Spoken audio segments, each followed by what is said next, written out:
Bonjour. Comment ça va? Oh, sorry, these are wrong notes. Just hold on. No, I'm kidding.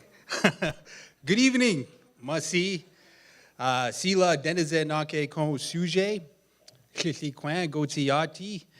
Good evening, everybody. My name is Denize Nake Kon. I'm originally from Klikli Fort Simpson. I live here in Yellowknife now, and I'm so happy to be here, and I'm happy that everybody's able to come this evening tonight. So I just want to welcome everybody to Ełèts'ehdèe 2019. It's part of the Hotıì ts'eeda. It's grateful to host this event here on the traditional territory of the Chief Dry Geese, the Ełèts'ehdèe. Tonight we're in store for a great evening of a lot of different speakers and knowledge holders in a bunch of different capacities when it comes to health. So I'm really eager to listen and to share. Tonight I will be your MC and try to facilitate this process so we all have a good time and get things moving here. And but to get things started right, I'd like to call upon the Ełèts'ehdèe drummers to come on stage and to do a proper opening for proper protocol with the Ełèts'ehdèe with a song of spiritual connection and prayer for this area. So just have a warm welcome to Ełèts'ehdèe here.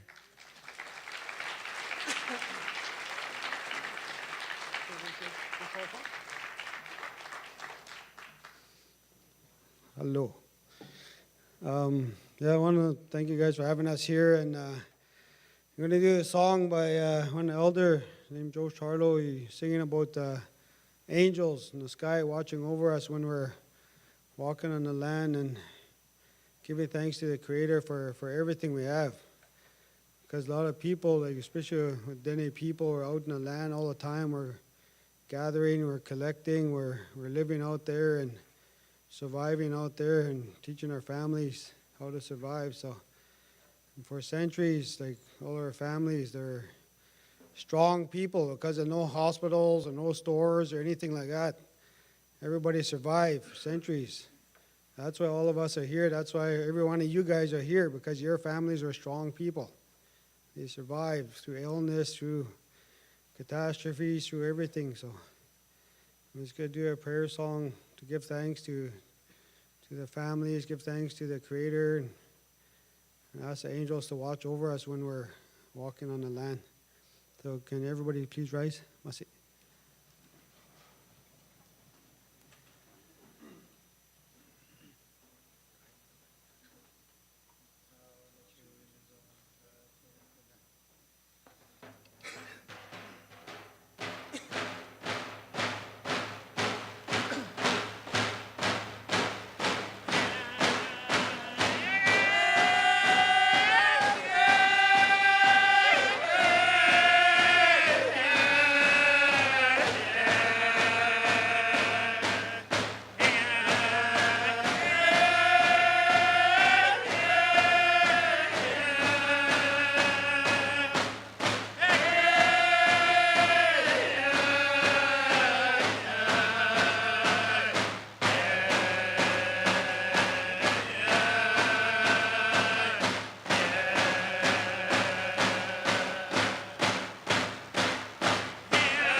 Merci to the Ełèts'ehdèe drummer. Let's give him a little hand there for that.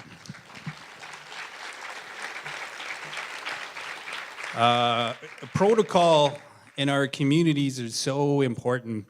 The drum is a special, very special for us as Dene people. That sound is supposed to emulate the heartbeat of Mother Earth and take you back to that time when you had that special relationship with your own mother. Also, that combination of the caribou skin and the spruce, that vibration there creates a vibration that's like good vibes, kind of hippie, but it's really good vibes. And it helps clear the air of all our negative feelings and our negative thoughts. And it kind of creates a like a sound force field. So it envelopes all of us. So we're in a safe space. So Masi Cho for the Ełèts'ehdèe for that.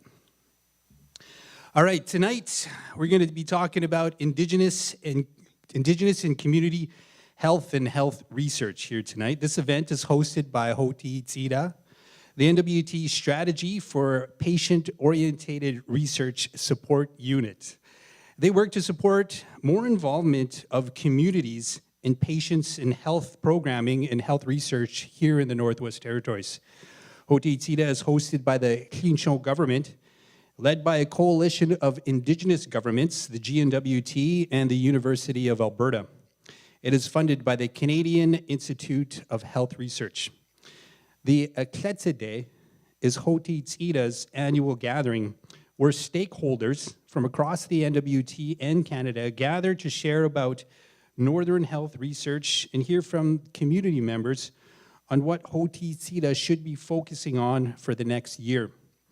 The Ełèts'ehdèe is taking place this week here in Yellowknife, and for the first time ever, we're opening up part of our programming for tonight's event. So that's pretty good as well, too. So welcome to everybody. Right now, I'd like to take an opportunity to introduce Dr. Stephanie Ełèts'ehdèe. She is the scientific director for Hotıì, ts'eeda. Dr. Ełèts'ehdèe was raised in Inuvik and earned her PhD at Cambridge University and has spent the last 25 years working for Indigenous governments on negotiating self-government and implementing treaties. She's also conducted academic research, publishing a number of books and articles on Northern and self-government and links between governance and social determinants of health. So please, a warm welcome for Dr. Stephanie Ełèts'ehdèe.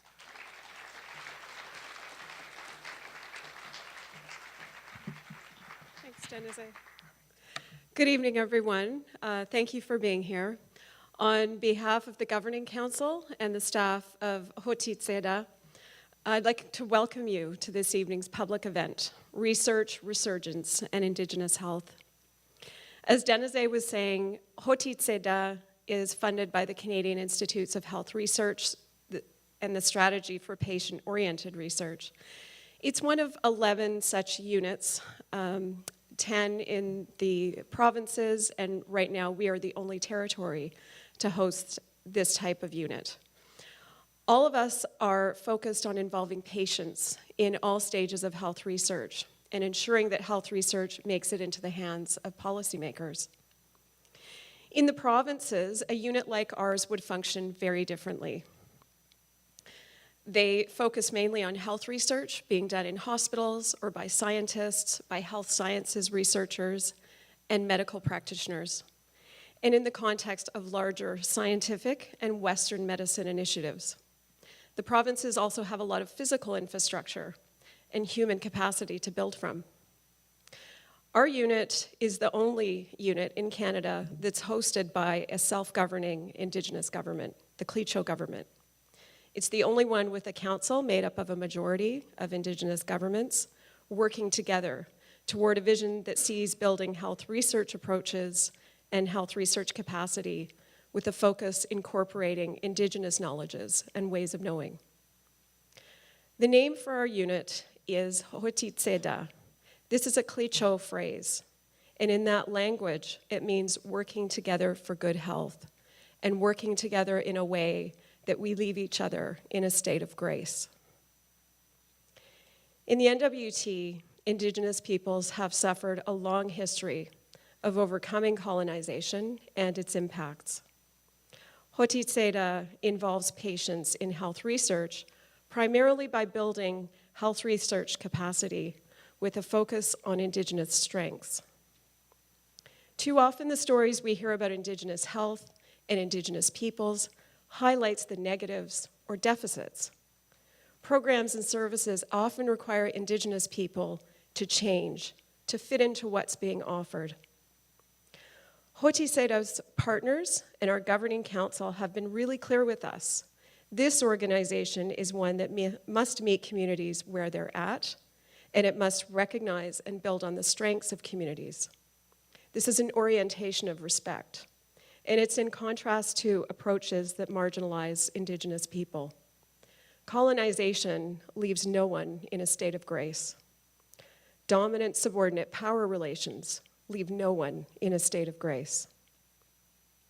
Working respectfully, in partnership, and in ways that create spaces for Indigenous control and decision-making is central to Hotıì's mandate.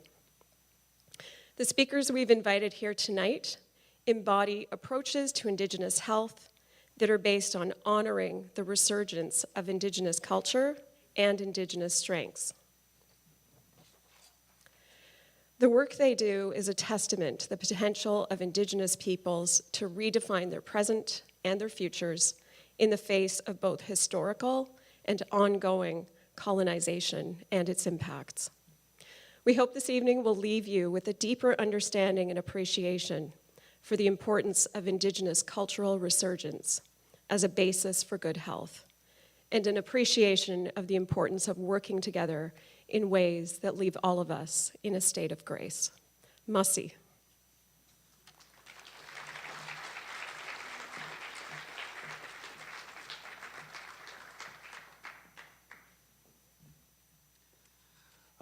Thank you very much, Stephanie. All right, we're just gonna get right into it. We have a lot of speakers tonight. This next speaker, I had a chance just to meet her the other day. I'm part of Denanawo. We had our last day of Hyde Camp, met her at Hyde Camp. And I also work at the other high school, and she was over there to talk to the students. Dr. Donna May Kimbelarjuk is Canada's first Inuk heart surgeon. She works at the University of Ottawa Heart Institute. She is from Ottawa with family ties to Chesterfield Inlet here in Nunavut. So a big, nice, warm welcome for the good doctor here.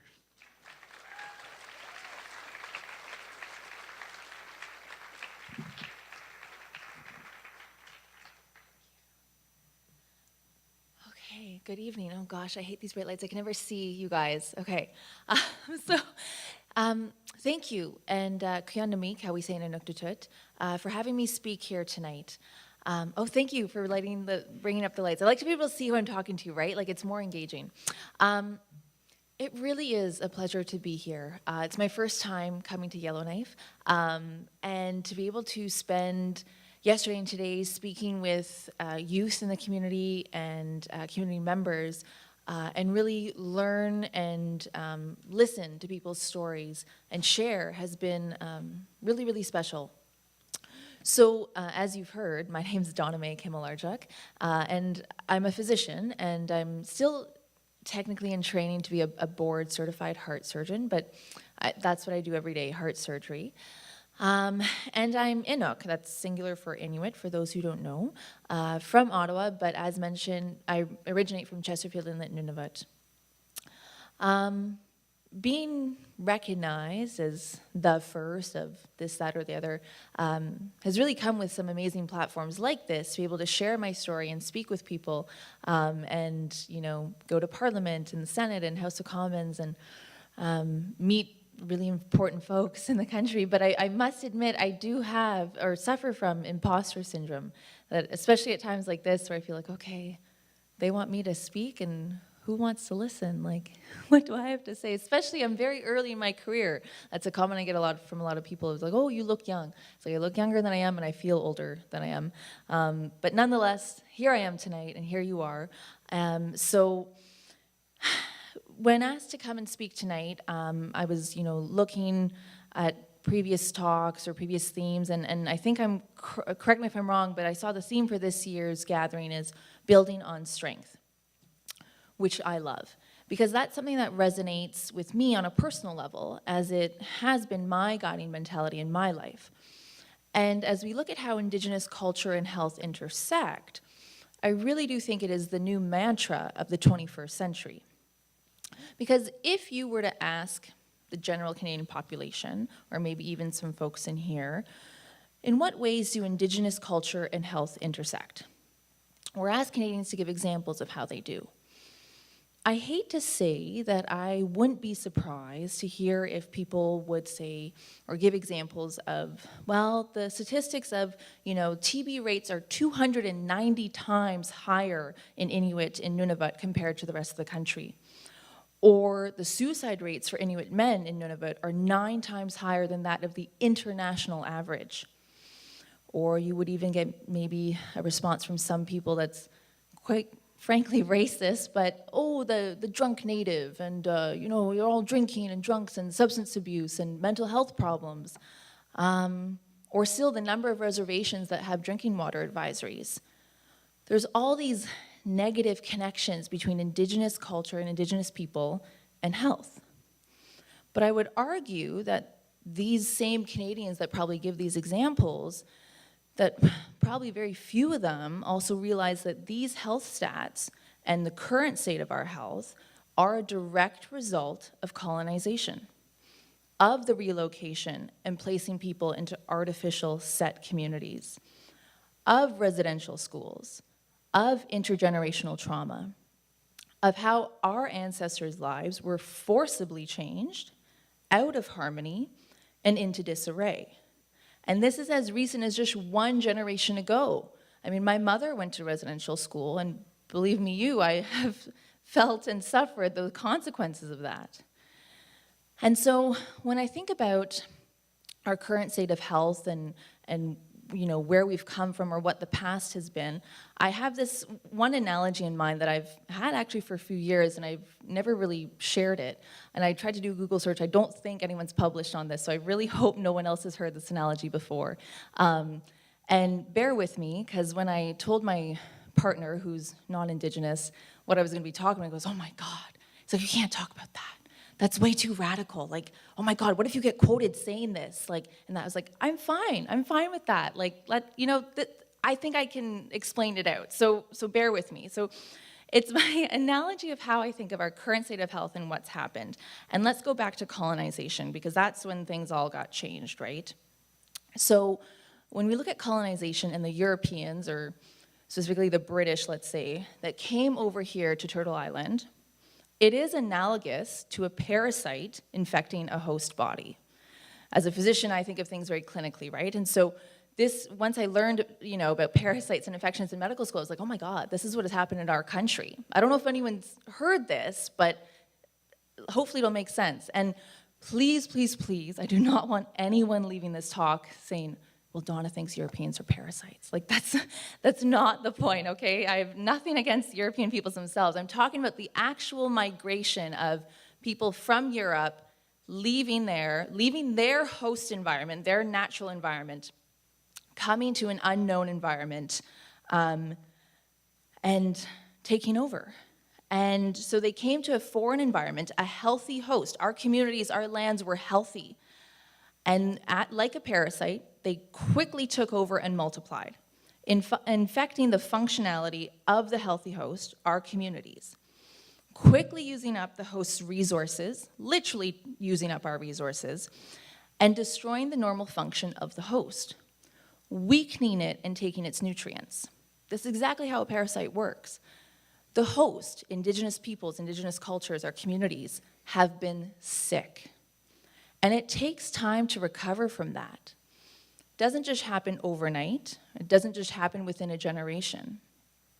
But I do think the host is slowly and surely adapting to the parasite and evolving to function with it. And I carefully chose the word adapt here rather than fight, because I think fighting it has been futile. And I do think it will continue to be futile. Maybe not in the future. Maybe we'll fight, this parasite, this colonization, totally go back to the way things were 100 to 400 or 500 years ago. Realistically, I don't think that's what's going to happen. I mean, I love having my smartphone and my car and the modern amenities of today. So we adapt. And so for our communities to become healthy again, we turn to our immune cells. Just like when you're sick with an infection, a virus, a parasite, your immune cells turn on. So what is that? Those are our tools that we have to enable our body, our communities, to be strong and healthy. Using what is ingrained in us, which is our culture, our language, our ceremonies, our families and communities, to give us strength and allow us to cope with this parasite. And then I think of the use of like anti-parasitic agents or something like antibiotics as our allies.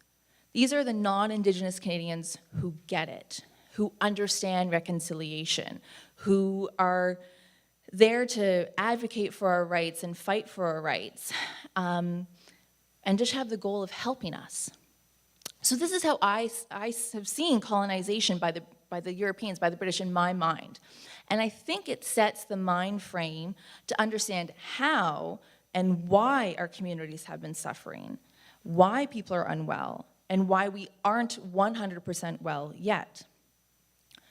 And so with this in mind, and thinking about today, I do now see Indigenous culture and health on the mend, on the upswing. It's far from perfect, and there's a long way to go. I mean, this parasite got us so sick, we were in the intensive care unit. We were on the brink of death and have been sick for so long that the recovery is going to be just as long, if not longer.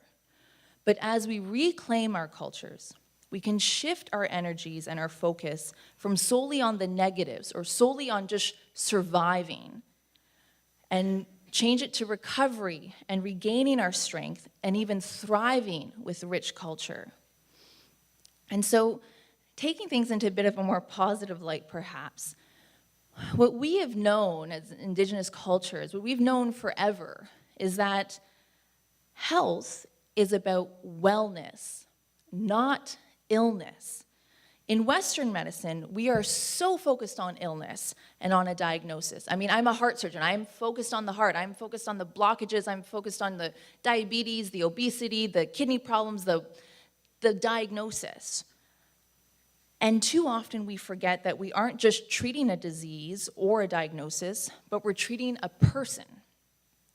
A person which includes not only the physical ailment, but also the mental, the emotional, and the spiritual health.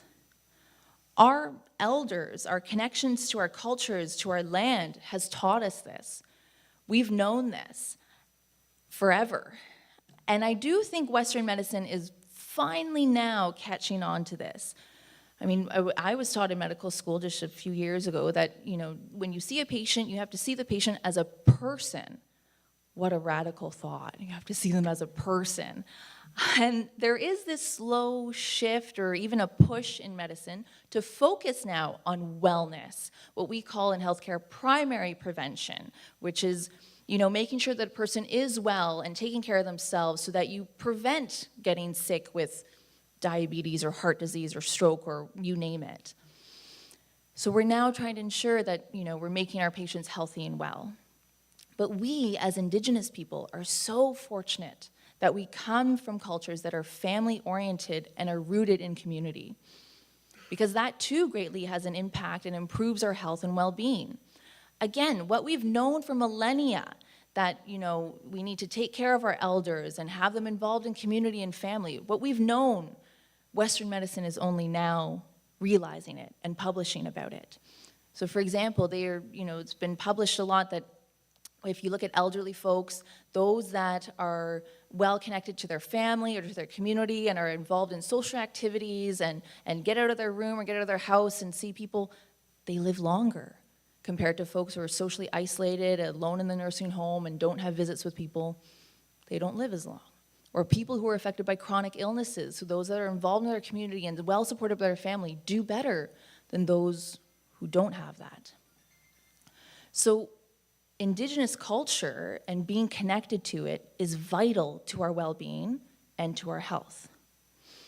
And so when I was asked to speak tonight and to speak to The ideas about what the transformative effects of strengths-based approaches and understandings of Indigenous health and health research mean, or examples of that, I first thought, okay, what the heck does that even mean?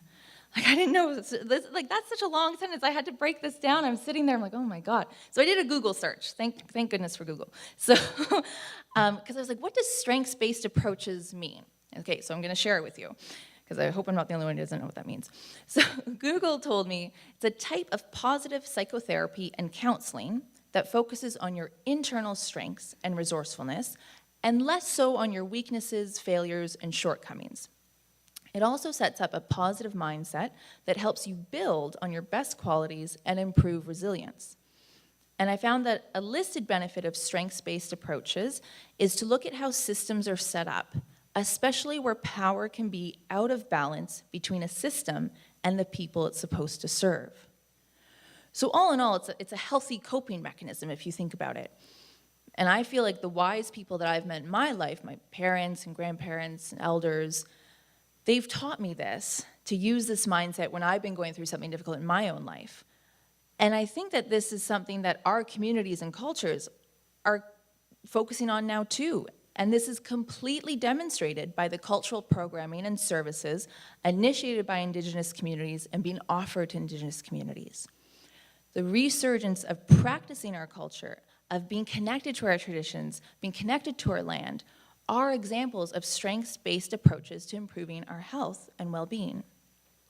The host, or the Indigenous peoples, Indigenous communities, is using its strong immune cells, our culture, our language, our traditions, ceremonies, focusing on the positive, the strengths, to improve.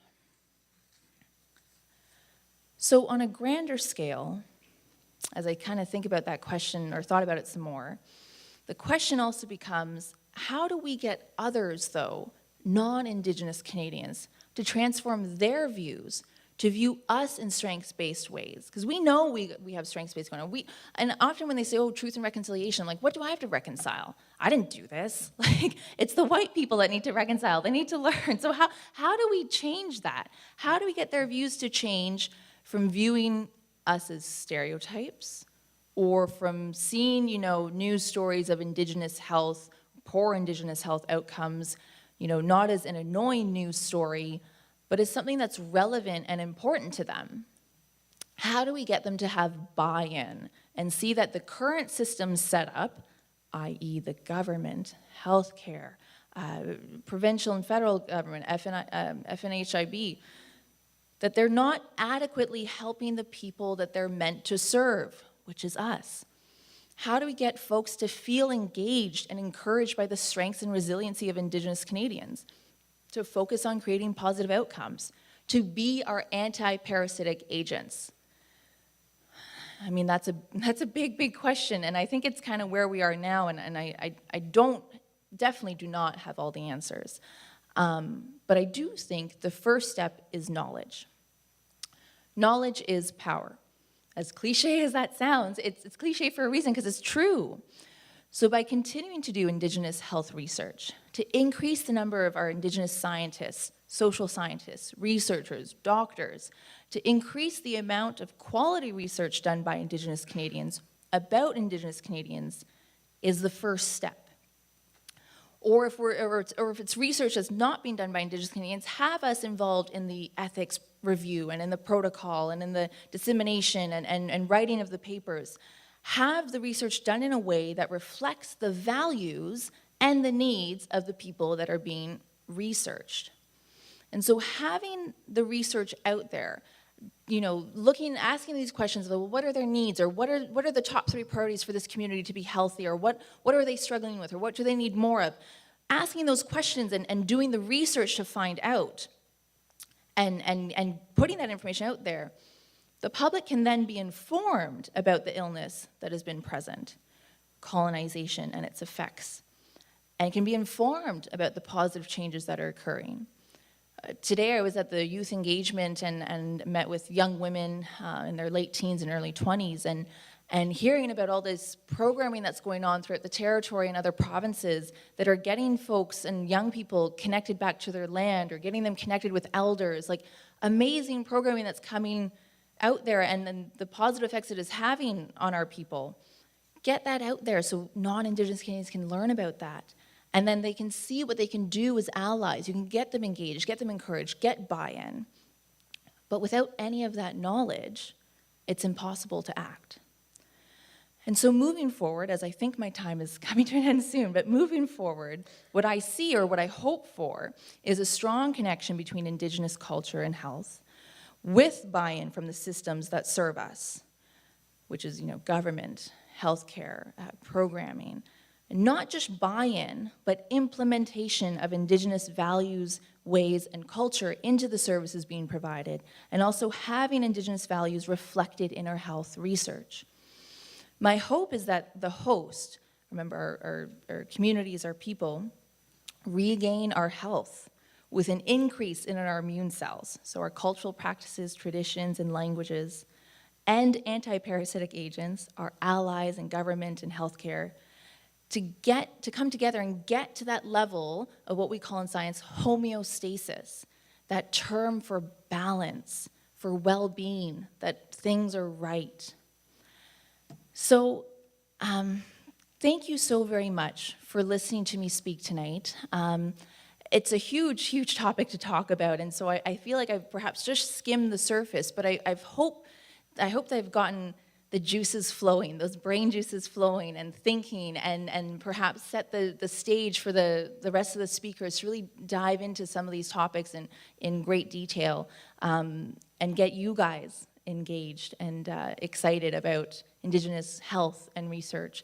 And at the end of tonight, if anyone has any questions, comments, concerns, want to speak at all, I'm here and I'm happy to have some conversation. So thank you again.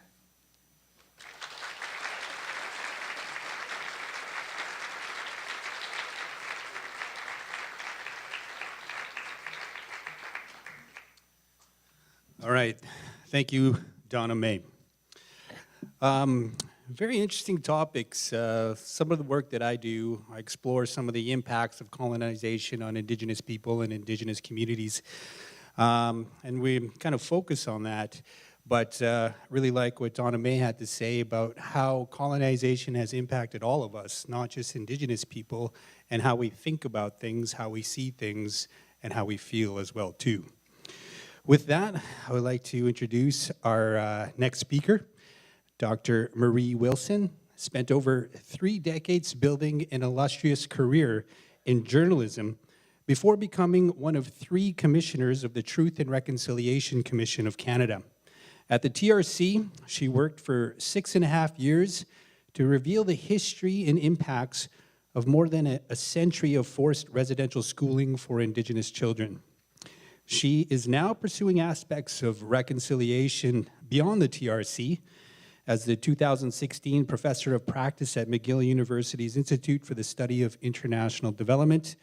I guess let's give a nice hometown welcome to Dr. Marie Wilson.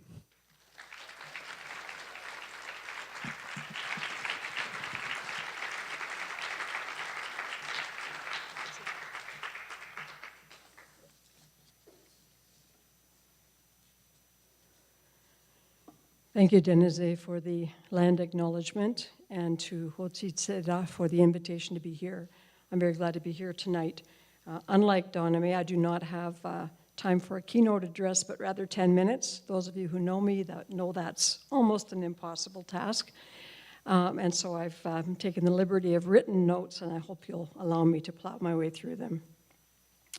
I want to begin with a story, because I think it tells us something important about where we were and where we are today and how far we've already come. 37 years ago, in my own very recent lifetime, I was a young mother living in a log house with no running water, just below the Arctic Circle. It was a fly-in community. There was no reliable telephone service. It was before ice roads, computers, television, and yes, before Nunavut. The territorial government was still led by unelected officials appointed by Ottawa. Residential schools were still operating in several locations in the north, and all the related traumas were unspoken, undiagnosed, and untreated. Self-medication through hard drinking and addictions was rampant throughout the community and throughout my new family. One day, home alone with my baby daughter, my infant, someone dropped in, extremely drunk. I was completely unprepared for what followed. It was a physical tug of war with my new baby. How to describe my conflicted feelings as new relative and as new mother?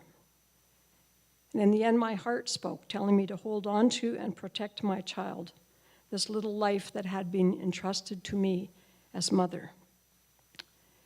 The person eventually got up and left us alone. And in recent years, I've reflected often on that story, how all of it, the physical, political, social, and personal challenges, how all of that has positioned the North for what I think it is in many ways becoming, which is a model of resurgence.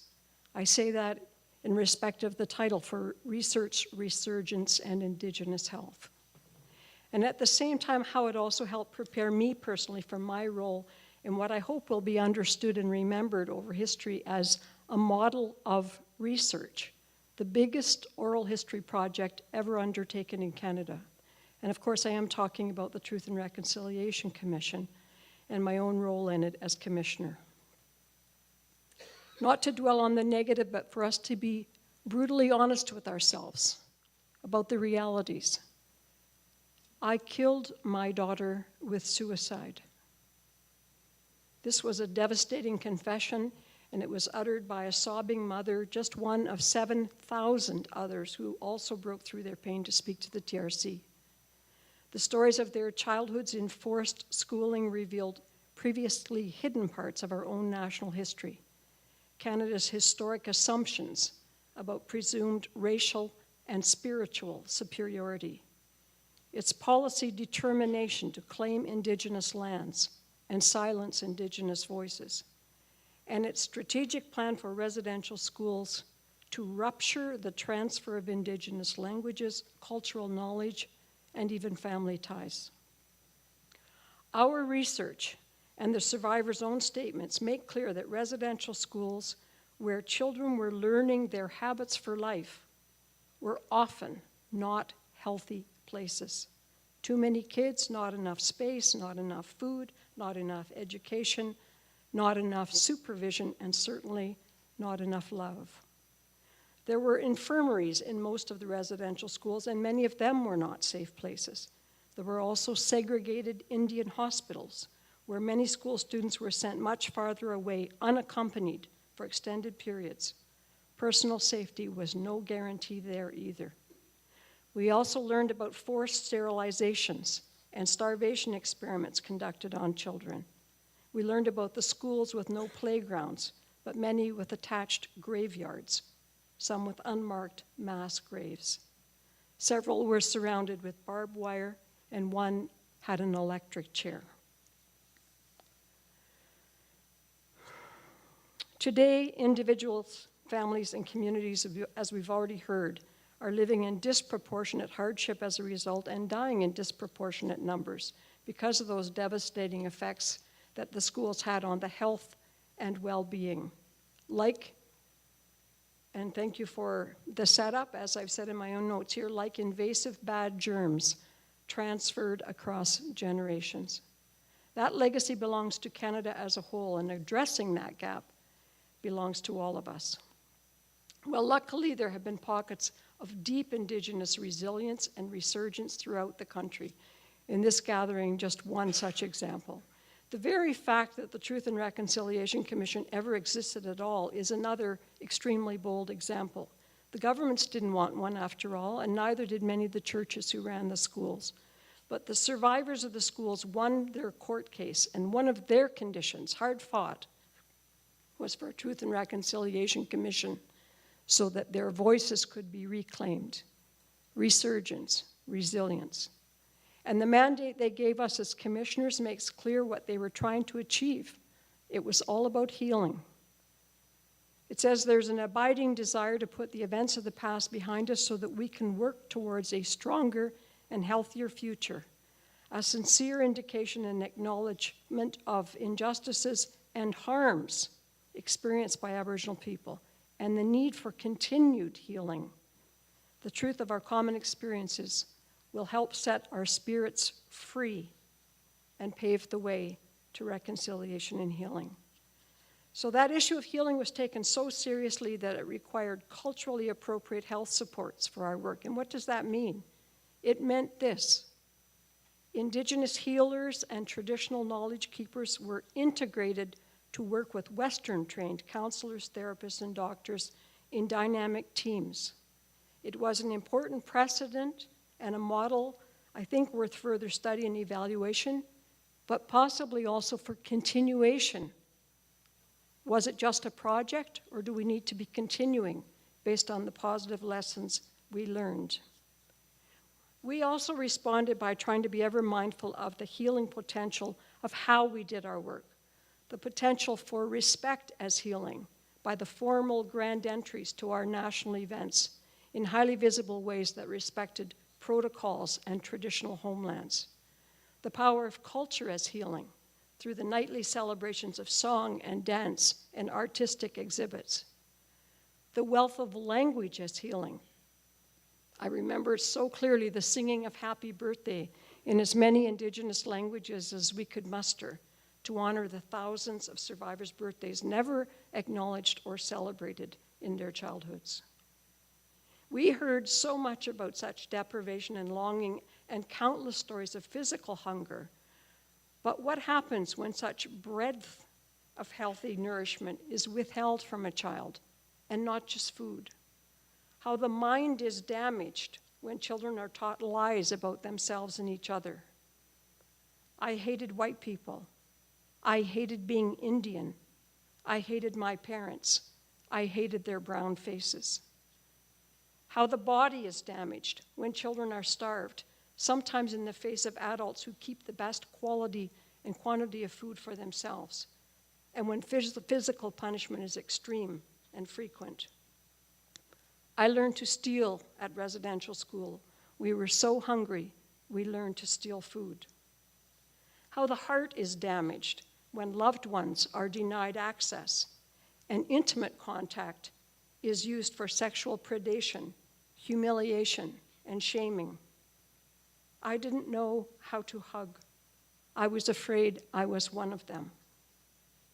How the spirit is damaged when deprived of all sense of belonging, and when age-old relationship with Creator and creation is denied or ridiculed. I was just a little girl. My family did traditional ceremonies. The nuns put this bracelet on me and made me wear it. It said pagan, and all the kids laughed at me. I used to eat all those communion wafers, trying to get that paganness out of me.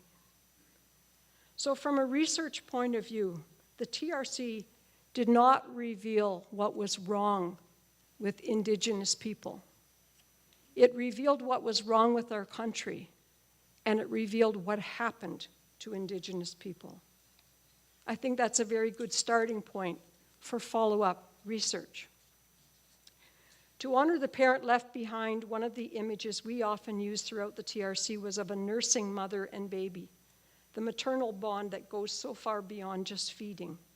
How the holding and transfer of nutrients ensure physical support and stamina, the strengthening and protection of the body. How the words spoken and songs sung develop early language skills, the enrichment of the mind. How the intimacy of the connection nourishes the love bond, the fulfillment of the heart. And how the regular repetition of the sounds, smells, and touch provide familiarity, a sense of relationship, attachment, and belonging, the strengthening of the spirit. Don't we all need such lifelong nourishment, a sense of being fed all that is good for us, all that is caring and life-sustaining, mind, body, heart, and spirit? This wisdom of holistic health and wellness is ancient Indigenous knowledge, knowledge that is being reactivated today in hopeful examples throughout the land and in hope-filled voices we heard throughout the TRC. I want my identity back. Is that too much to ask? I believe in elders. I found my identity through my culture. This is my belief. I found me. Today I am allowing myself to feel. Today I love me. Now I have to make things right with people so my children can learn and so they can tell their children they care. A young Enoch talked about the role of culture in healing and reconciliation, and he said both Aboriginal and non-Aboriginal cultures alike must respect one another in light of their historical experiences. They have to see eye to eye on healing, understanding, and trust built, but it might possibly involve a humongous shift in attitudes. And another talks about resilience.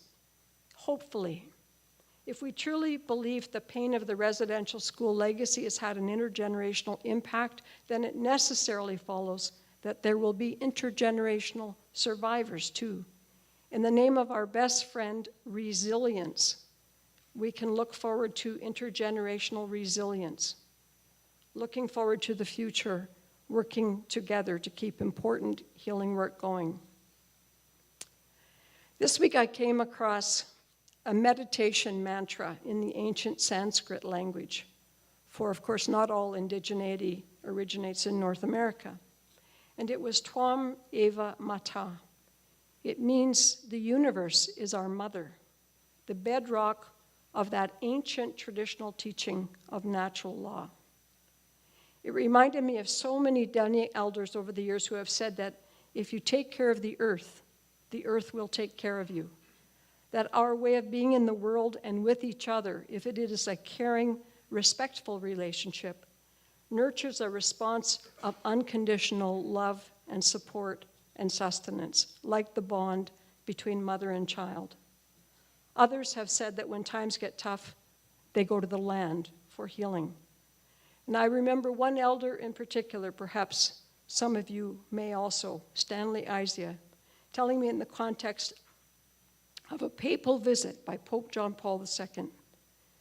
Stanley said, "The Bible is written on the land." So the questions that you are grappling with about health and research questioning, resurgence and Indigenous health, these are extremely complex questions without simple or singular answers. But thinking back to the scene I described for you 40 years ago, and now knowing that for the past 25 years we've had elected Indigenous leadership in our public government, that Indigenous leaders working together, Dene and Inuit, created Nunavut, not Ottawa.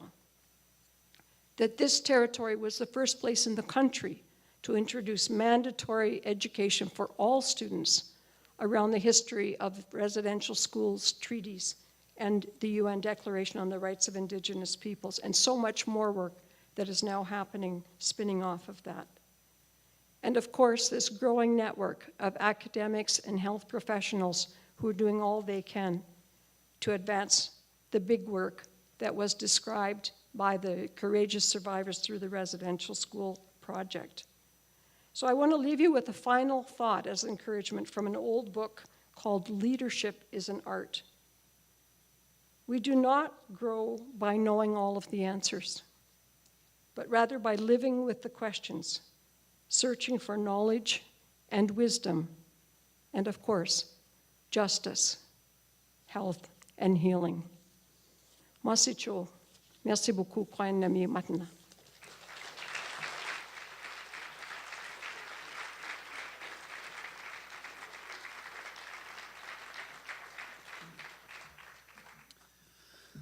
Merci, Marie. Whether it's written or from the heart, I always appreciate listening to Marie.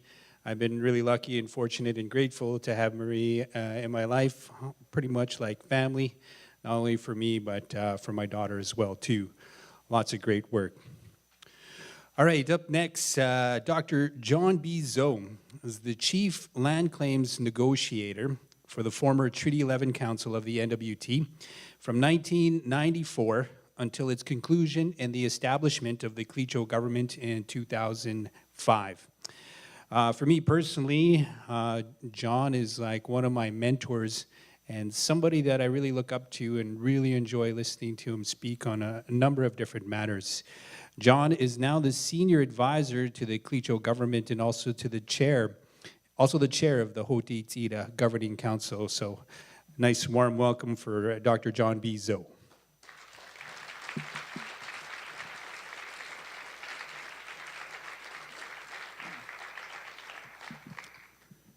Well, thank you very much. I remember in my early years as a young person that I would observe with the rest of the community boats leaving towards the barren lands, an age-old tradition of migration to the barren lands to harvest and then go back into the tree line to live among the caribou. And I thought at that time, I was still young, that one day I would go. And but at that time, back in the 60s, we have federal day school, and then you can go to Fort Smith. So I spent about 3 years in Fort Smith, and one year I came back, and I was waiting for the boats to leave, and it didn't happen. The boats didn't leave that year, and then the following year, nothing. Following year, nothing. Following year, nothing. For almost 16 years, boats didn't leave the community. But what replaced it was twin otters. The twin otter would land. The best hunters would get in, and they'll leave to the barren lands. They'll come back with the meat. There'll be a freezer in a community. They'll put it in a freezer, and then they'll distribute it to the community once in a while. And that carried on for a very long time. But then, but the boats still weren't going. And then back in the 1980s, 1985, around that time, the community was very well established by then. A lot of people had moved into the community, and very little people lived full-time out in the bush. And then we got the idea that maybe we should start a friendship center in a community because we need to adapt to this modern way of living. And that's what the organization's about. So we went on our lobbying, and the person that helped us very much was the late Tom Eagle. He really put his heart in it. And we followed him to Ottawa, and we saw how he did his work, lobbying, knocking on the doors, and giving the message that here's another group from Northwest Territories who are urbanized, and we need to adapt into this urban environment. And eventually we got the funding, we established a board, and then we thought, well, we should start our work. So we invited some elders, a whole bunch of them. Actually, if you invite one, the whole community comes. And so they were in there for about 2 or 3 days. And we're telling them about life. We didn't know much about life, but we told them that we're living in an urban environment. We want to retain our language. We want to retain our way of life, culture. What should we do in an urban environment? And what do you mean? What do you do? You need to go back to the land. If you organize a trip to the land, you young people go by boat, we'll go by plane. And CBC, one of the ladies that we hired at the time was Joyce Rabiska, the late Joyce Rabiska, who helped organize and put the money together and put this plan together. And when the boats were ready to leave, the elders were already there. They're ready to leave. A few went by boat, so I jumped into the first boat, the late Nick Black. Everybody seems to be late. And I was afraid to carry that freighter canoe. It looks really heavy. I mean, if it's dry, it's fine, but after being on the water for a week, it gets waterlogged and it's very, very heavy. And one of there's a couple of guys where the thing is, if you carry a boat, you're a boat carrier. You have to take it all the way. And I was glad I wasn't carrying a boat because it looked pretty heavy. I mean, but we helped put it up on their shoulders, and that was heavy enough as it was. But somewhere about a little over halfway, about a week into the trip, the younger guy in front he kind of like, I think I had enough or something like that. Like he just didn't want to carry the boat anymore. And so I thought it's just too heavy. I can't do it. I'll stand way over there and see what happens. So I kind of watched from a distance, and this old Nick, he didn't see anybody coming up to pick the boat, so he was already in his 70s, you know. And then he said, "Oh, I guess I'll have to do it," right? And he's frail, and so he lifted up on me, you know. So we went over there, we lifted up on his shoulders, and he put it on his shoulder, and you know, he can feel the weight. And he made a few steps, you know, maybe about 20, 30 feet. And then he's, you know, I think I had enough too. So we lifted off his shoulder and put it down, and well, who's going to do it?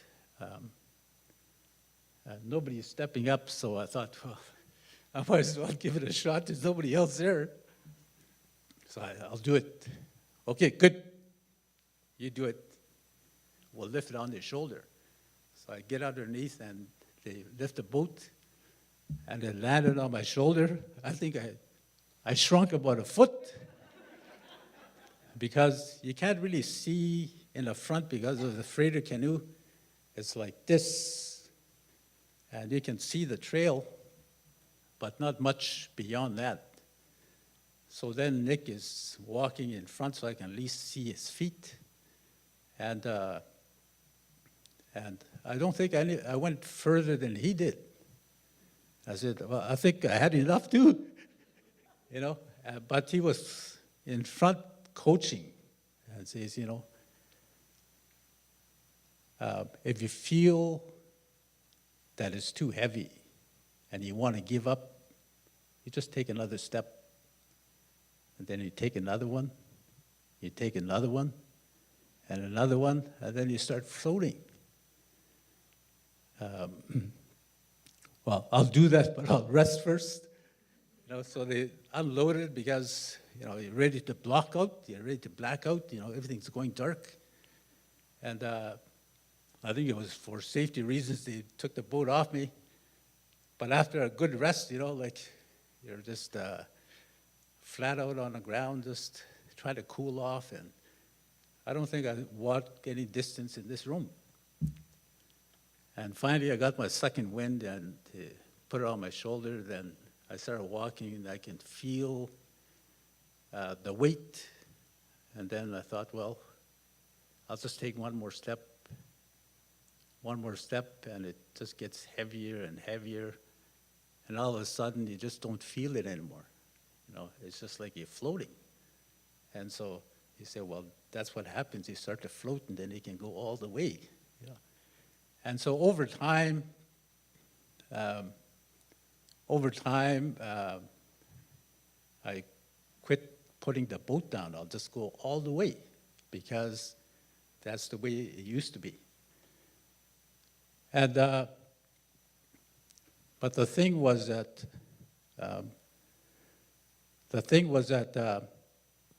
it was a chance to go. I really wanted to go, and when the time came that the planes had already landed where we were headed to, Mesa Lake or Hotıì.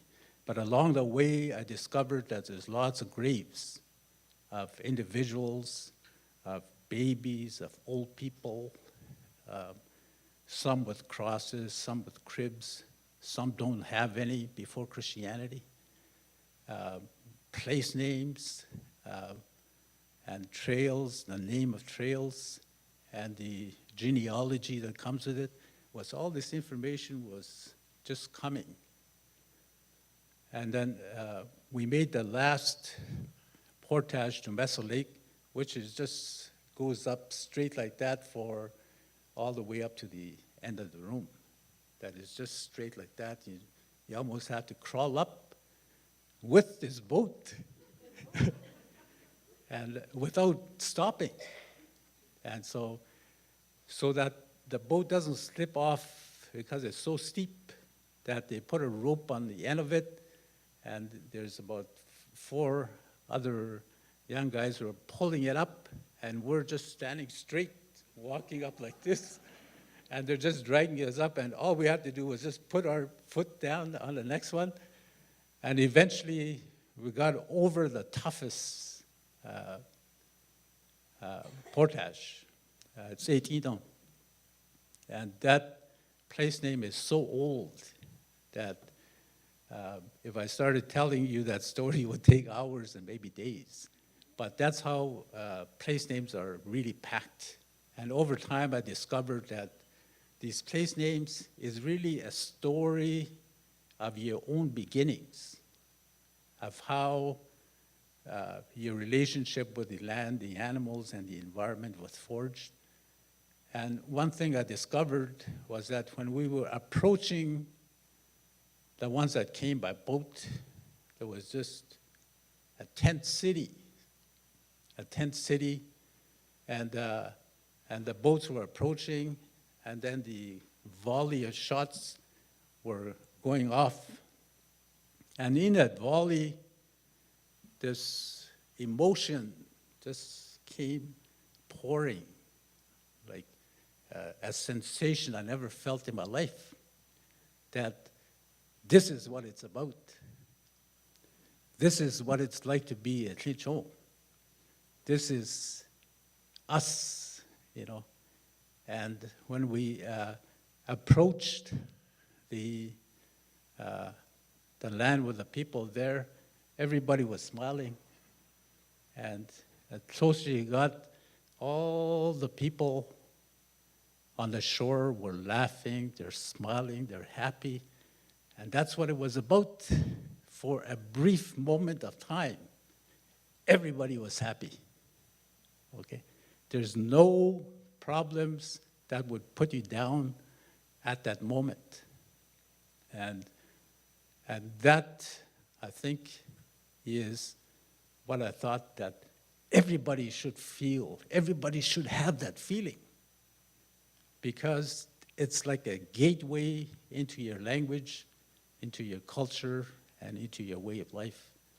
And ever since that day, I've been going out every summer, taking a whole bunch of people, leading them, because I know they're going to get that feeling. We're going to get that spirit back, you know, the feeling that this is who we are. Masicho.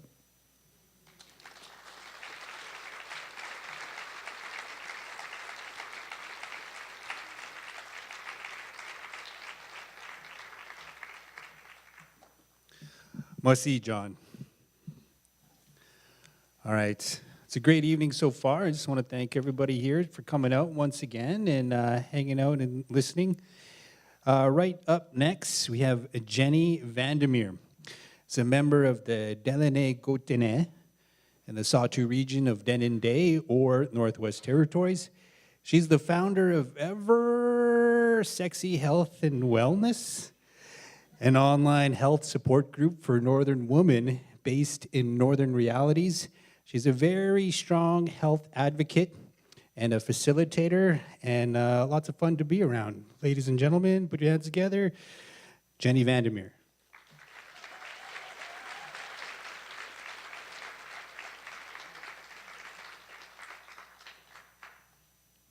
So I'm gonna move the mic because I always got to be extra, as my niece calls me.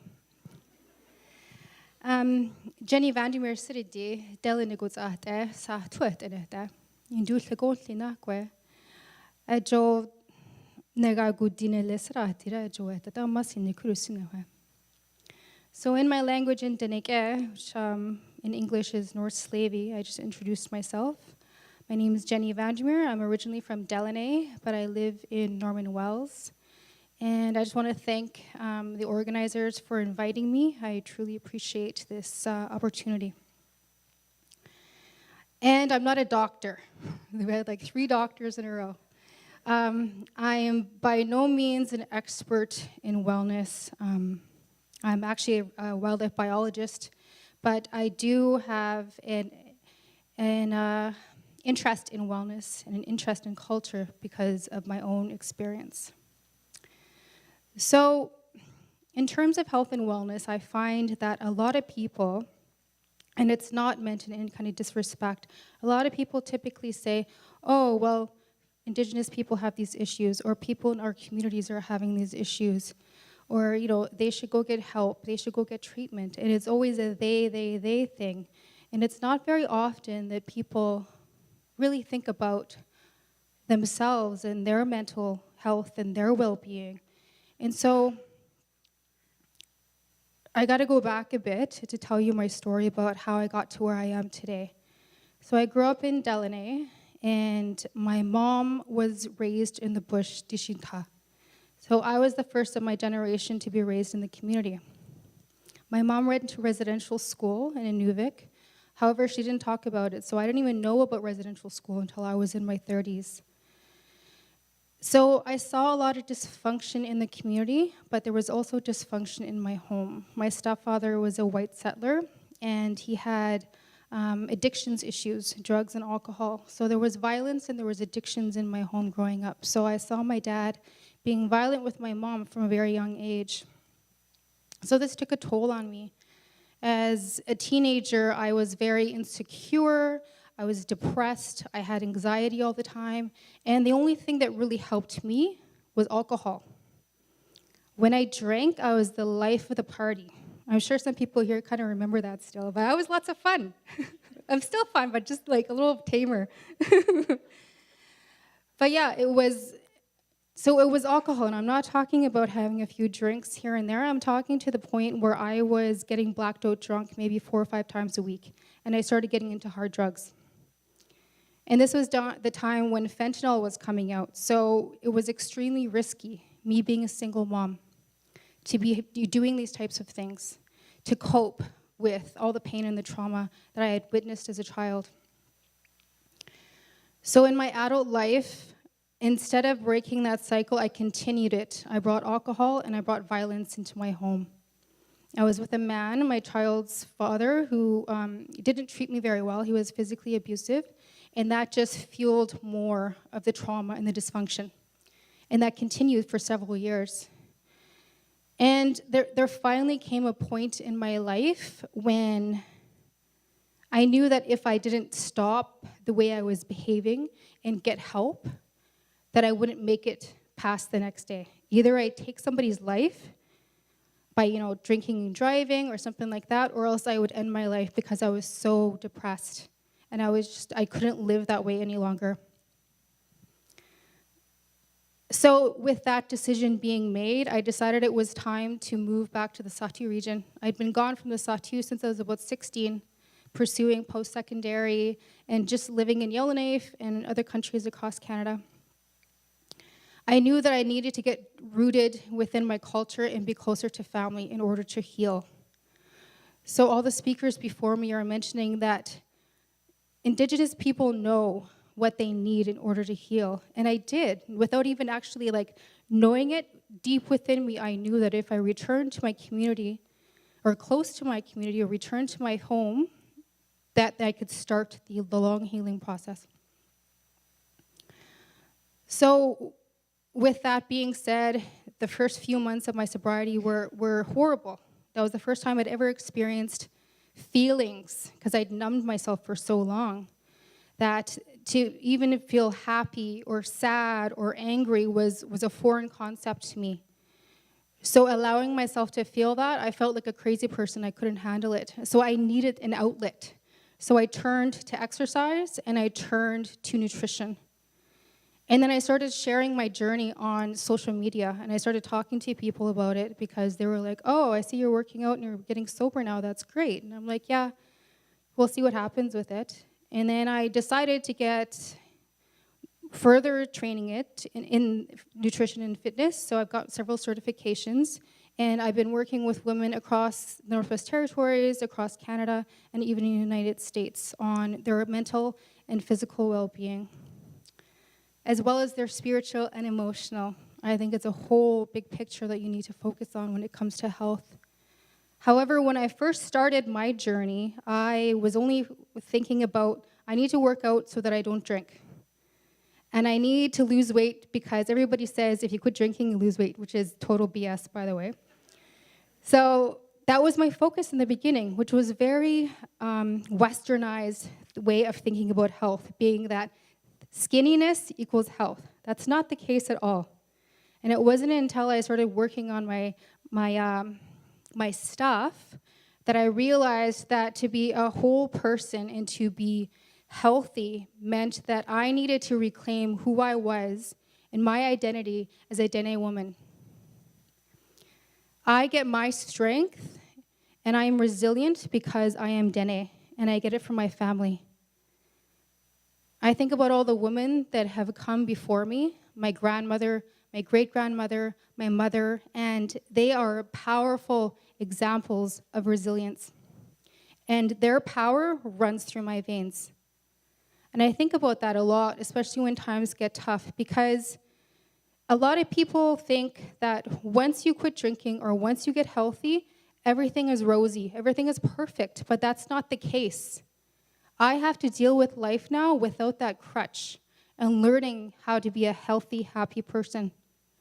It's hard, it's really difficult, but I've found that by sharing my experience with people, going into the schools to talk to girls, hosting workshops, going on social media, I'm finding a huge community of supporters and people who are on similar paths as me.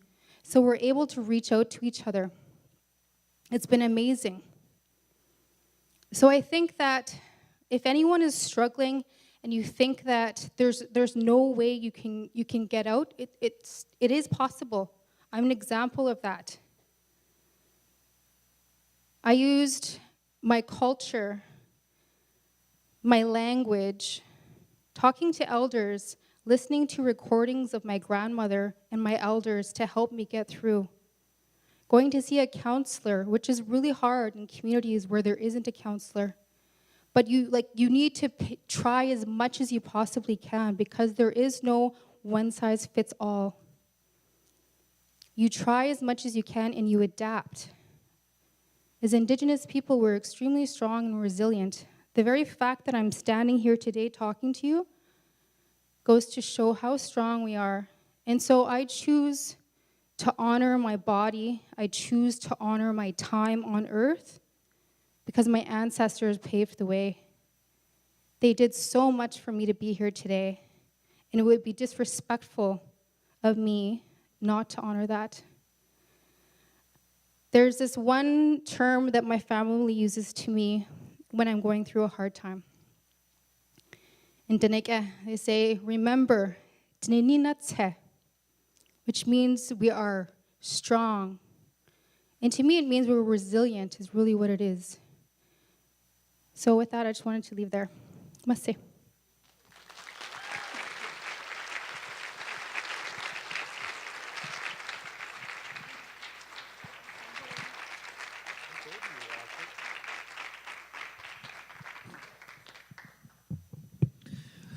Jenny V. I'm glad she's on the path she's on, but I was trying to recruit her when I worked at CKLB Radio.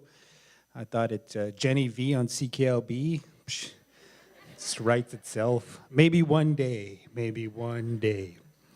Must see Jenny. All right. Dr. Malcolm King is a member of the Mississaugas New Credit First Nation.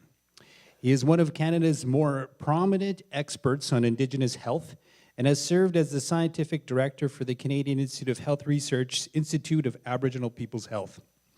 He helped lead the development of a national health research agenda for improving wellness and health equity for First Nations people, Métis and Inuit in Canada, and is now the scientific director of the Saskatchewan Centre for Patient-Oriented Research, a provincial sister to the Institute to Hotıì ts'eeda. So a nice Yellowknife welcome for Malcolm King.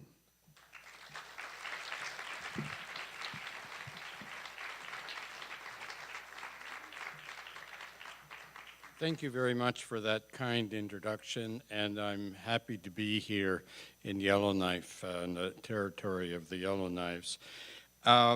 So the acronym for the Saskatchewan Centre for Patient-Oriented Research is SKIPPR.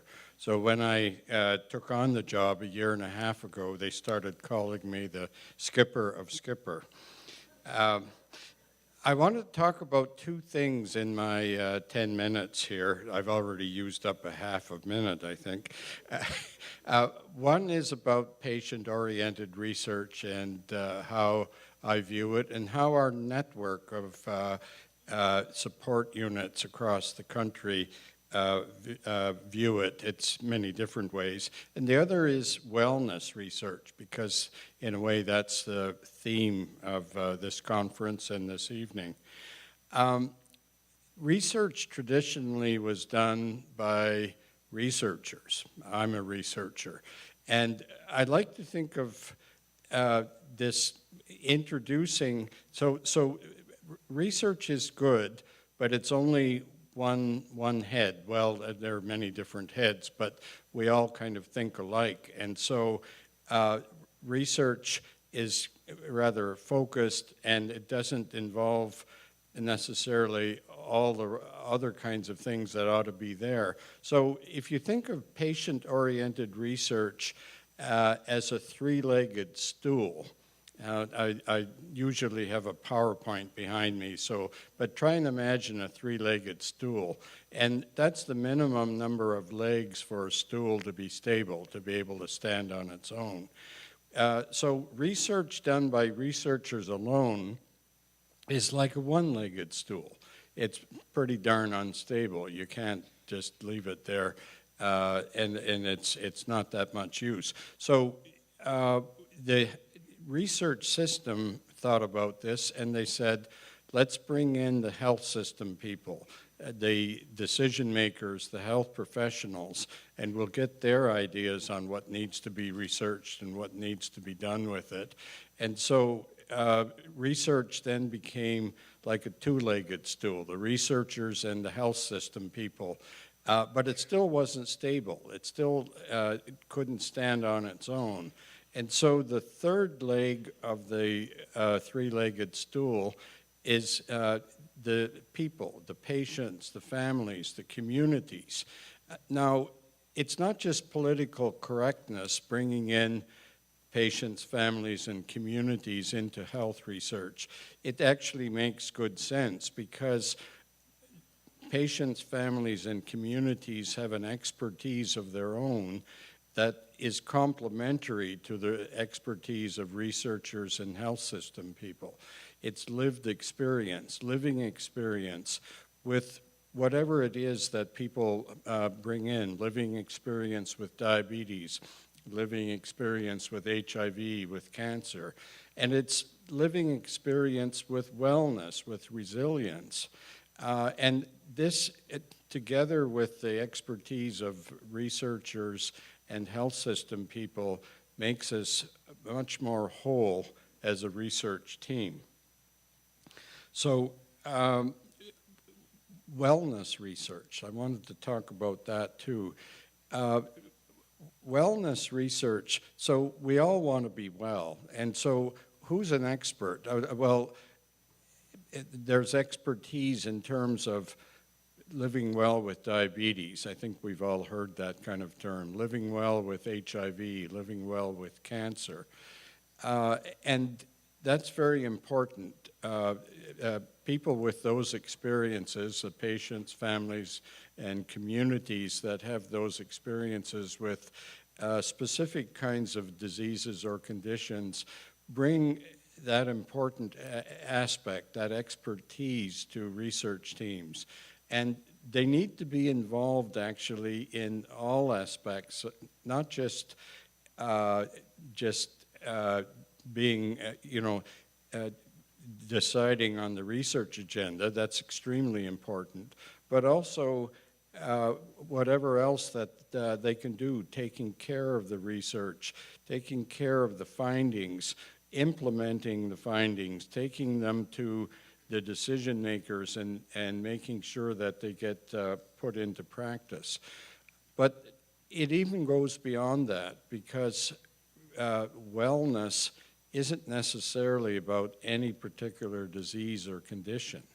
It's about resilience, it's about wholeness, it's about mind, body, spirit, soul, all the things that make us well and keep us well.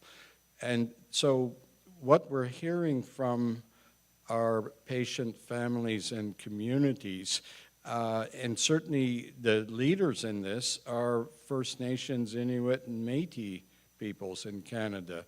We have something to teach our colonizers, the rest of Canada, about the importance of wellness and resilience and strengths-based.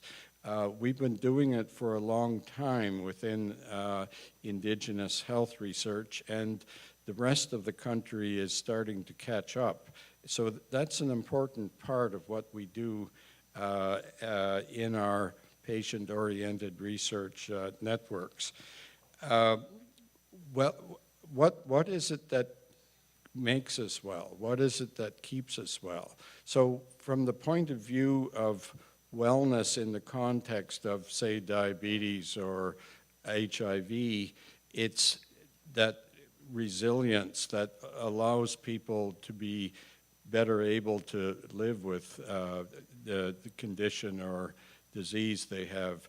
But even more important in the big picture, it's keeping well before you ever get any of those things.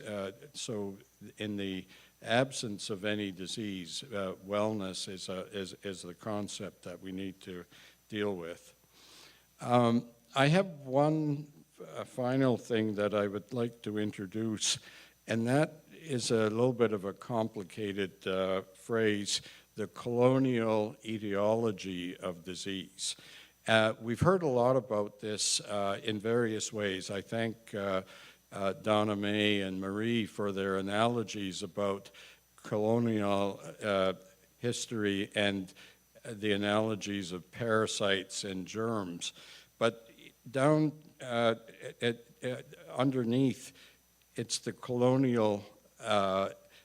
colonization that has led to the poor state of Indigenous health in this country. We've heard that from the Truth and Reconciliation Commission. So in order to deal with these issues, we have to deal with colonization, and we have to deal with it in partnership with the mainstream community. This is part of reconciliation. But we, the Indigenous peoples of this country, need to be part and parcel of dealing with that. We need our youth and our elders and our communities to be leaders in this, and to invite the mainstream to be part of dealing with reconciliation and strengths-based research. So those are my main messages, and I thank you for your attention. Miigwech, Masicho.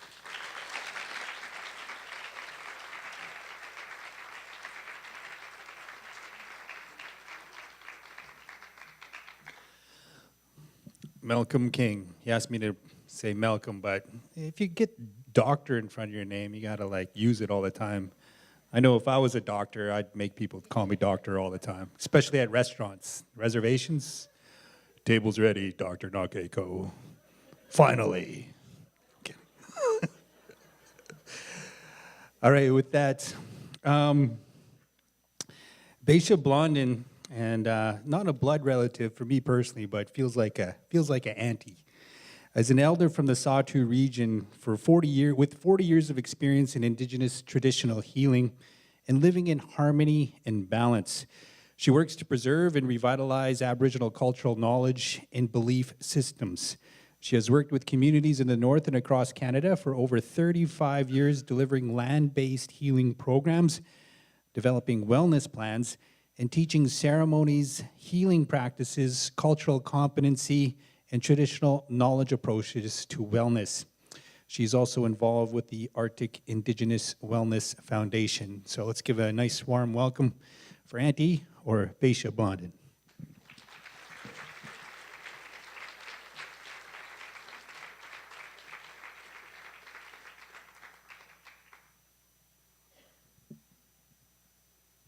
The light is bright.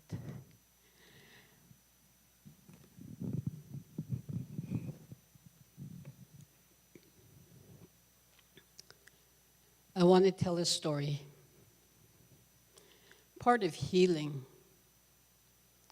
is to laugh lots. I hear people laughing, but not too much. And that is what my father told me. When you're sick, you should laugh so hard, so all that sickness will move right out of you. And we don't do enough of that. I travel many, many places to help heal people. But I want to go back in time. When my father and my mom were young, they lived a very harmony with the land, with the animals, with everything. They knew the inside out of Mother Earth. They had stories of long time ago how everything used to live, how the connection we used to have with all living things. And that connection of those living things that they talk about is no longer in place. So when I look in the past, the way the healing used to be for my people, there were many, many medicine people. There were many healers, but there were many gifted people. When we're talking about healing and wellness, we're not just talking about humankind. We're talking about that whole circle of all living things that the Creator has created. And how do we balance with all that creation? When we're taught very young to have respect and to look after the land, to look after the water, that water we call grandmother water. How do we look after her? If the water is not healthy, how can we be healthy? If the land is sick, how could the land look after us? How could we be connected to all living things in a proper way? So when I look at that history in the past, when my father and my mom and the elders used to tell me stories, how they used to travel on the land. But newcomers were coming in from the south. But a lot of them were very ill. And so the medicine people and healers used to help them heal. Because in those days, there weren't too many doctors and professional people were up in the north yet. So they would help them. They would make sure that they feed them. They would go hunting for them, fishing for them, and to make sure that they're healing properly.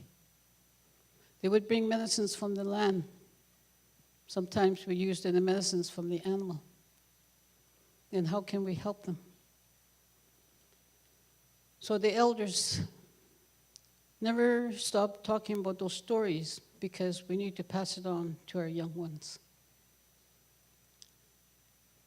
when people would get sick, they know a certain part of the land in different areas and in different communities who are the healers and medicine people so that they can go to them.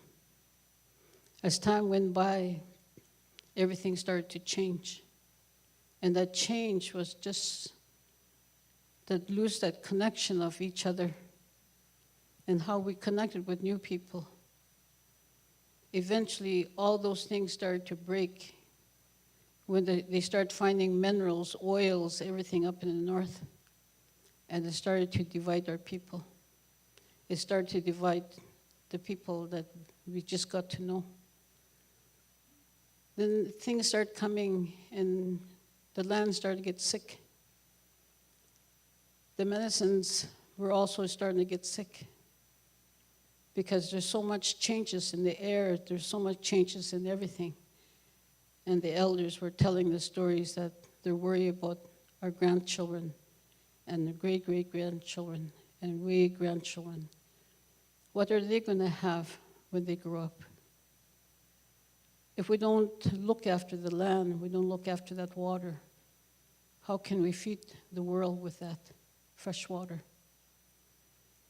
So as time went by, my dad told me, when you grow older, you're going to be doing healing, but you're going to do also, you're going to be work with medicines, but you're going to have to use your other gifts too.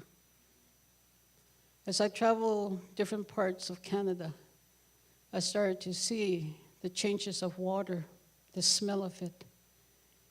And I tried to wonder, how could people drink that water? It's so polluted. Everything goes into that huge lake. And so sometimes I would go down to the lake and I would look up in the sky to see if every element in the sky is in the right way. So I would take my drum out and get some elders to help me pray. And we'll do a ceremony to clean that lake. Within 20 minutes, you could take a cup of that water and drink it. Many, many people say, how could you do that? I said, well, that's the gift that our people used to have. Before residential school came, our people were so gifted with many, many gifts. But when the other diseases started to come into our land here,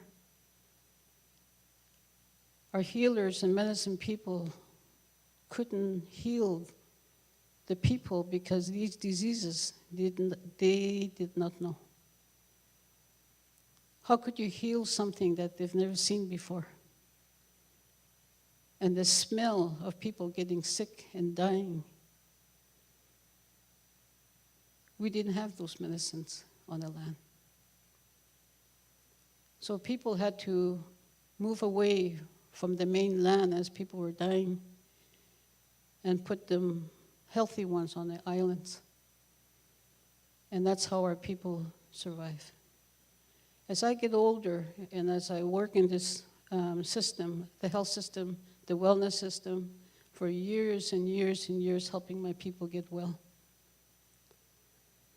one of the biggest things I notice that when the doctors start to ask me to come to the hospitals now, because there's patients that they could not heal, tumors, cancers, kidney problem, liver problem, intestine, all kinds of bone problem.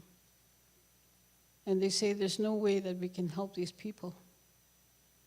But every time I go into the hospitals to help, I would get some racism look at me because I was helping healing people. So I decided one day I'm just going to go in there, sneak into the hospital so that nobody knows I'm helping healing people. And then I would give the doctors the credit because they think they healed them. I just went to see them the day before and they were leaving that same day.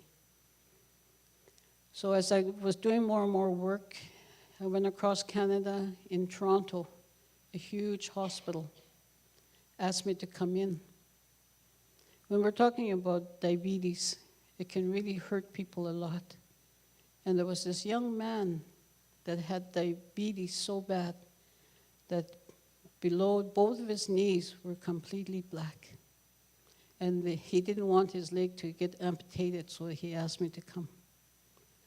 So I went to see him, and the doctors wanted to go into the room with me. And I went, oh, this is the first time I'll have them coming into the room. So they walk into the room with me, and I said, if you want to stay here with me, you have to do me a favor. You got to turn around and look at the walls. You can't watch what I'm doing. Otherwise, it's going to stop. So they had respect, and they said, okay, we'll do that. So after I picked my people that I want them to help me, I start doing the ceremony with a song.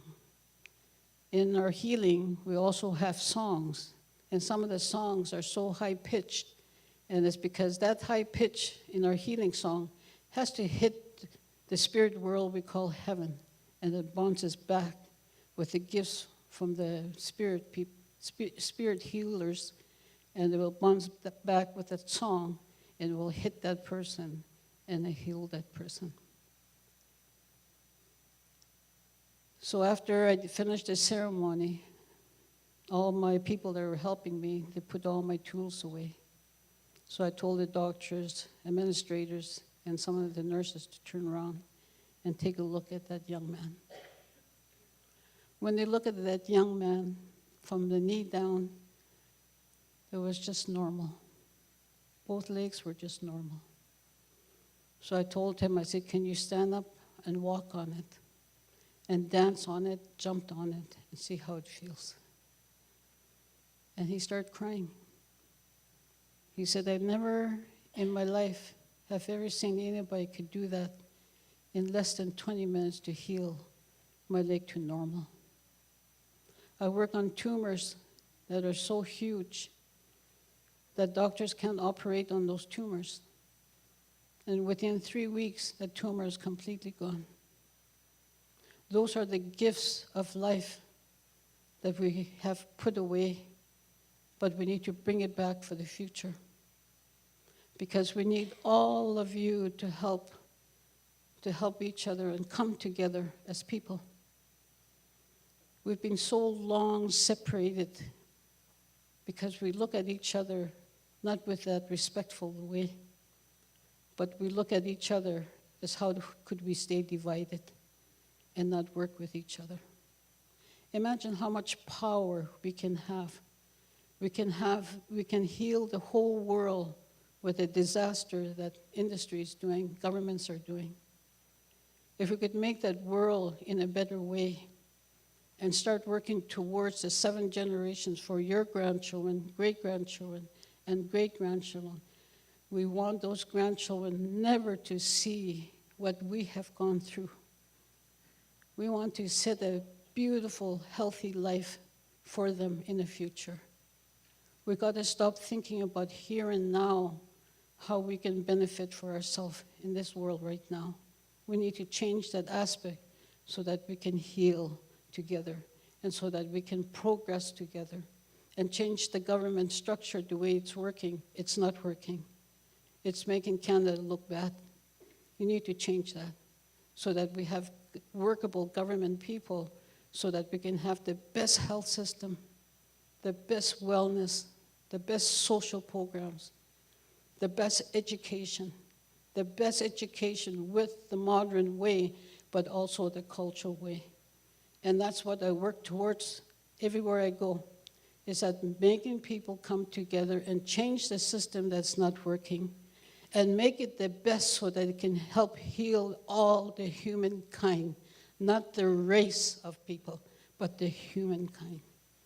And if we can do that, we can make a huge difference so that our children and grandchildren in the future will see this working team happening and start to develop and create so that we can make people healthy, and we have to find out what's making people sick and start working on those industry that's making people sick and put a stop to it.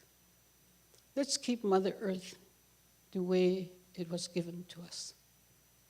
It's never too late with the force and the power she has. And with the Father Sky and the Spirit World, imagine what they can do to help us if we ask for that help to make that change. And we need to be much more happy. We need to say hello to each other when we're walking on the street. We need to make a difference, and I always say the Arctic people can make that difference if we can all work together so that we no longer have sick people. We no longer have diabetes. We no longer have any more illnesses. That's what we need to work towards for the future. And that's the only way that we can do that and stop dividing us and make the government work for what the needs of that change is going to happen for the future. And that's what I'm working with today and every day. I built the Arctic Indigenous Wellness Foundation with 2 other members of elders. The reason why I did that is because that is a story that I heard when I was a little girl. They say our people are going to struggle because we don't have things that we need to heal our people. So you're going to have to find a way to do that. You can just start and do it. And that's exactly, I followed the ancestors' wishes. And I started doing it, and it's gone pretty good today. Within a few years, we'll have a brand new healing center by the new hospital. And we're doing that so that we can take the homeless out of the streets, so that we can make them well, so they can heal, we can counsel them, put them through treatment. But when they come back, we need to have projects to be built so that they have somewhere to go, either for further education or culture, or wanting to be a doctor, or wanting to be a professional person of some sort. Whatever they choose they want to be is what we need to start working towards. And it's a really good feeling to see people coming back from treatment. And we make sure that they go to their next step, And we don't give up on anybody. From 1 year ago, we've seen over 2,000 people at the camp. And the people are just coming in and out. We have professional people. We have all kinds of people stopping at the camp. Sometimes we're so busy, but we love it because people are laughing. People are having bush tea. They're having all kinds of coffees, cook over fire. We have moose meat, caribou meat, all kinds of wild food. And so when people drop over to the camp, they can eat. And there's just nothing but happiness and joy. And sometimes we tease each other so much, our stomach gets so sore, we can't do our work. So that's the kind of spirit that is driving all this. And we're really happy and proud of where we're going for the future. So let's work together. Let's make a difference for our great-great-grandchildren ahead of time so that we can have a best place for them with every structure that they need to work with. We'll make sure that they have all those tools, and we'll make sure that they will be happy people. I want to say masicho so much for listening. Thank you.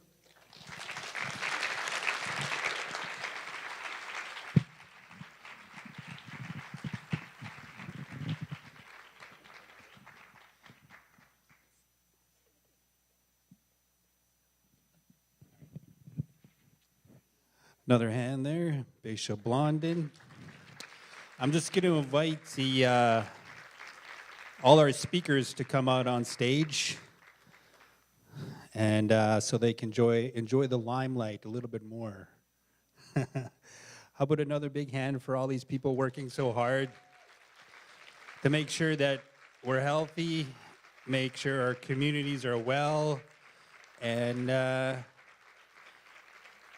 doing such good job. We have a short, brief time for some questions. I believe we have a couple people in the audience with some microphones. So it's kind of hard to see with the light, but if anybody has a question for anybody up here, now's your time, or forever hold your peace. Any questions? If not, then I just want to say thank you once again to all our speakers here. It's an amazing evening, and I learned so much. And I'm really happy and proud for all the work that everybody's doing here. And I'm sure at the end of the night, you can probably, if you have a question, too shy to ask now. I'm sure there'll be a little bit of opportunity at the end of the evening to come and have a few words. But for right now, I'd like to say Masi Cho to Hotıì ts'eeda for hosting this event. Also for the organizers, Scientific Director Stephanie Erbacher-Fox, the Chair John B. Zoe, on behalf of the whole organizations, thank you, Masi Cho, to everybody for coming out. And one more big hand for all our speakers up here as well, too. All right. Masi Cho. You're all healed.